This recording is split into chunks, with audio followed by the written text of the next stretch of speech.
Почитувани колеги, денеска се навршуваат цели 8 дена како Бранко Црвенковски молчи и се крие да се произнесе во врска со скандалот со шверцот со нафта. Нема повеќе дилеми, Бранко Црвенковски одбегнува да ја преземе вината за криминалот што го правел, за кој на јавна сцена говореше Магаш, кој е директен учесник во организирањето на шверцот со нафта. Значи Магаш ги посочи Црвенковски и Фрчковски за директни учесници во шверцот со нафта. Бранко Црвенковски треба да се соочи со вистината и да признае. Молкот од 8 дена е потврда дека Бранко е фатен на протест, а социјалдемократите се нервозни заради тоа.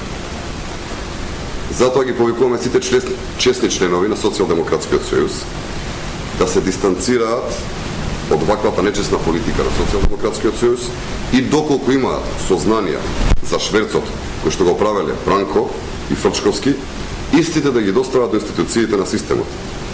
Не вреди да се ставате во улога на заштитници, немојте да бидете соучесници во криминал и немојте да го штитите криминалот. Господине Бранко Црвенковски, целата јавност знае зошто бегате. Бегате и не сакате да одговорите затоа што сте виновни. Затоа што илјадници композиции на нафта поминуваа, а вие ги пропуштавте.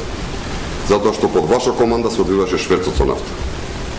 Колку, што и кој и како вие сте должни да одговорите.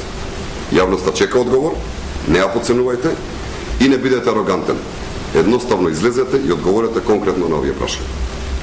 Дали имате вие прашања за овие прашања?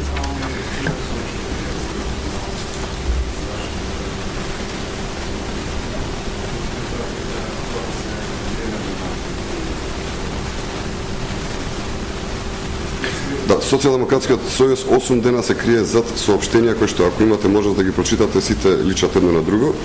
Се работи за едно општо соопштение кое што го пуштаат 8 дена. Ние сме многу прецизни во целата таа работа. Кој да е го посочил поранешниот премиер на Република Македонија и еден министер како учесници во шверцот со нафта. Доколку беа честни и чисти, ќе излеза и ќе одговореа до сега на овие обвинувања. Благодарам.